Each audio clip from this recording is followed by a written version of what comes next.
안녕하세요. 김태훈의 현명한 투자자 방송 시작하겠습니다. 본 영상에서 다루는 내용은 투자 권유가 아니며 각 개인의 투자 판단에 대한 책임을 지지 않습니다.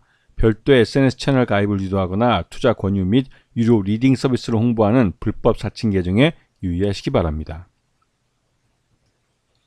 자, 레몽레인의 경영권 분쟁이 거의 끝나가고 있습니다. 결국은 김동래 대표가 경영권을 빼앗길 가능성이 높아지고 있는데요. 다음 달에 그 임시유총을 열고 이정재 배우하고 정우성 배우 등이 이제 이 등기이사로 들어오게 될 경우에는 이사회 숫자가 이정재 배우 쪽, 그러니까 최대적인 아티스트 유나이티드 쪽이 더 많아지게 되는 것이죠. 그리고 여기서 이제 대표이사 해임하고 그 새로 대표이사를 그 제3자를 이제 누구 다른 사람을 이제 선임을 하면 김동래 대표이사는 등기 임원으로만 남아있을지 아니면 그 임원 자리도 아예 빼앗기고 주요 주주로만 남게 될지 그건 이제 다음 달 주총 임시총회에 가봐야 알 수 있을 것 같습니다. 하여튼 지난 한 2년여 동안 이 컴투스홀딩스 이쪽에서 위지익스가 이제 최대주에 있다가 이제 독립 경영한다고 김동래 대표가 이제 지분을 사들였다가 다시 또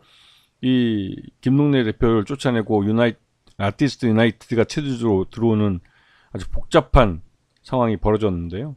근데 결국은 김동래 대표이사가 그 돈이 없습니다. 이거는 그 이정재 배우뿐만 아니라 이정재 배우의 여자친구인 그 여자친구가 뒤에 이제 대상그룹이 버티고 있기 때문에 지분 경쟁으로 가도 김동래 대표이사가 이기는 진짜 어려운 싸움이었죠. 자, 이 레몽레인은 이 드라마 전문 제작 업체로서 굉장히 유명한 업체입니다. 얼마 전에도 인기 있었던 그 재벌집 막내 아들 공전의 히트를 쳤는데요. 그런 작품을 만들어낼 수 있는 능력 있는 그런 드라마 제작사였죠. 그 외에 이제 이런 드라마 컨텐츠를 만들어서 뭐 종편에도 뿌려주고 OTT에도 넘겨주고 웹드라마나 해외 공동 제작도 할 수 있는 그렇게 능력 있는 그런 드라마 제작사입니다.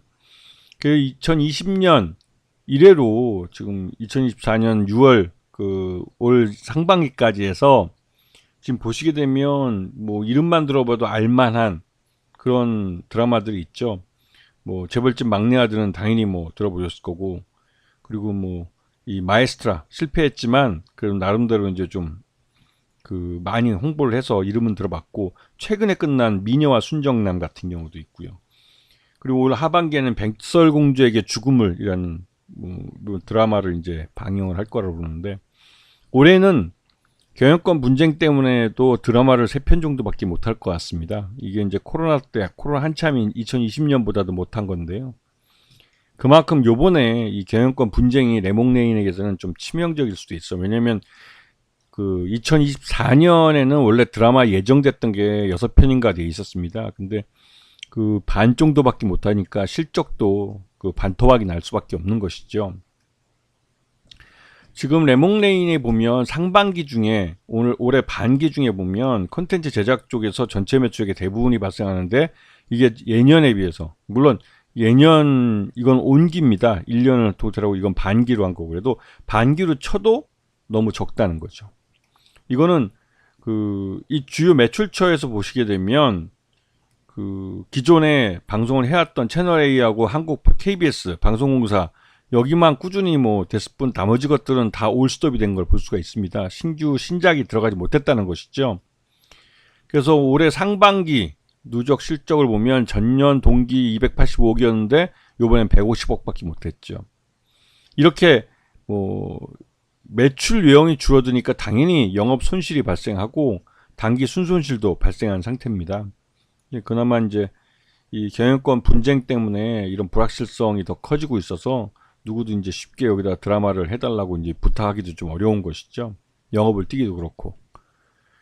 지금 최대주가 최근 들어서 뭐 2024년 들어서 뭐 여러 차례 김동래에서 유나이티드로 바뀌고, 그 2년 전에는 위지 스튜디오에서 김동래로 바뀌고, 하여튼 이런 복잡한 양상을 보였습니다. 그러다가 이게 이제 이 보시면 아티스트 유나이티드가 제3자 배정 유상증자를 통해서 최대주로 올라섰고, 그리고 여기에 이제 뮤직 스튜디오와 박인규가 우호 지분으로 참여하고 이정재는 이제 아티스트 유나이티드의 최대주로서 또 따로 지분을 또 갖게 되고 이렇게 하면서 실제로는 지금 김동래 지금 현재 대표죠. 대표 쪽은 그 기존의 윤희경 이사하고 둘만 지금 한 편을 이루고 있고 나머지는 죄다 주요 주주 특수관계인들 포함해서 죄다 이제 아티스트 유나이티드 이정재 배우 쪽에 최대주 쪽에 붙어 있는 것이죠. 그러니까 애초에 이제 지분 경쟁이 되게 어려운 구조입니다. 그래서 경영권 분쟁이라고 말하기도 좀 우스운 거고,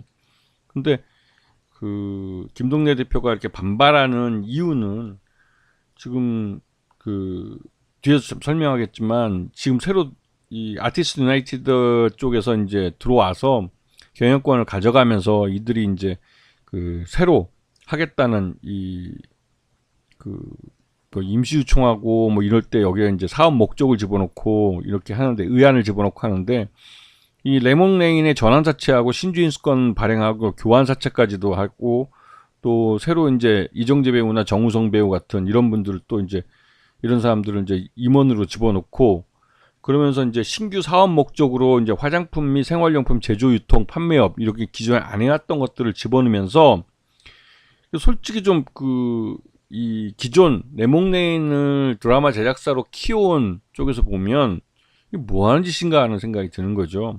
그래도 한 290억 제3자 배정으로 자금을 꽂아주고 들어오는데 그 가뜩이나 어려울 때 이제 신규 자금이 꽤 큰 돈이 들어와 주니 뭐 아쉬울 거 없이 그래도 하자 했는데 하고 나니까 갑자기 이제 레몬레인을 뭐 말 그대로 이제 그 쉘 컴퍼니처럼 사용해서 다양한 신규 사업도 여기서 하고 이런 식으로 하니까 솔직히 레몬레인을 잘 키워온 쪽에서 보면 솔직히 좀 열받을 만하다는 생각이 좀 들기도 합니다.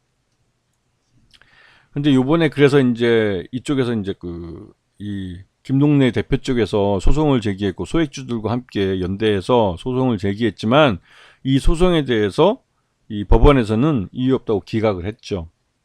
이건 이제 그 최대주주가 되는 과정에서 제3자 배정 과정에서 그 사기나 기망 이런 것들이 없다고 그러니까 정상적인 그 투자를 받았고 제3자 배정 투자를 받았고 그 정상적인 투자가 이루어지는 과정에서 그 양쪽 주주 간에 투자를 받는 쪽과 투자하는 쪽과 서로 합의해서 정상적으로 이루어진 거라고 친 겁니다. 그렇기 때문에 이렇게 되면 이제 말 그대로 이제 그 아티스트 유나이티드가 최대 주주로서의 그 지분을 인정받게 된 것이죠. 그러면 이제 곧바로 이제 아까 말씀드렸던 그 임시유총을 해서 신규 사업하고 뭐 그리고 이제 이 정관을 개정을 해서 뭐 CB나 BW를 또 한도를 증액하거나 해서 이 레몬레인을 외부 자금을 투자받는 그 통로로 창고로 사용할 수가 있는 것이죠. 그리고 신규 사업을 하는 창고로. 근데 그러면 레몬레인은 다양한 그 신규 사업을 하고 또 외부 자금도 받고 해서 주당 가치가 희석되고 막 이런 난리 브루스를 앞으로 펼칠 겁니다. 그리고 그만큼 뉴스도 많이 나오기 때문에 단기적으로 이렇게 급등하는 이런 차트가 단기적으로 나올 수도 있죠. 하지만 지금 전체적으로 보시면 그렇게 급등했다가 곧바로 무너지고 또 급등했다가 곧바로 무너지고 이런 양태가 계속 반복되게 되는데 왜냐면 레몬레인은 결국은 테스트베드가 될 가능성이 큽니다. 그래서 이 아티스트 유나이티드는 실제로 이정재 배우나 정우성 배우나 기존의 이제 연예인들이 주축이 돼서 인수한 회사이기 때문에 이 아티스트 유나이티드가 실질적인 최대주주로서 이 회사는 안정적으로 경영권을 가져가고 모든 그 신규 사업이나 이런 것들을 죄다 레몬레인에 몰아넣을 가능성이 크죠. 그래서 레몬레인은 주가가 급등락을 보일 가능성이 큽니다. 하지만 이 아티스트 유나이티드는 안정적으로 주가가 우상향해서 올라갈 가능성이 크죠. 왜냐면 이정재 배우도 그렇고 정우성 배우도 그렇고 특히나 이제 이정재 배우 같은 경우는 곧 있으면 이제 OTT인 그 쪽에서 이제 그 예전에 오징어 게임 2 이게 또 이제 방영을 할 예정이기 때문에 그렇게 되면 또 바람이 불게 됩니다. 그렇게 되면 그 아티스트 유나이티드는 최대주주로 이정재 배우가 있고 또 실제 경영권도 그쪽에 갖고 있는 걸로 알려져 있었기 때문에 이 아티스트 유나이티드와 이 레몽레인 양쪽이 모두 영향을 받겠지만 궁극적으로는 아티스트 유나이티드가 더 많이 받을 가능성이 크죠. 그리고 레몽레인은 앞으로 전환사채와 BW12를 발행을 해서 외부 자금을 투입받기 때문에 주당 가치가 희석될 가능성이 큽니다. 아시겠죠? 자, 오늘 방송 여기서 마치겠습니다.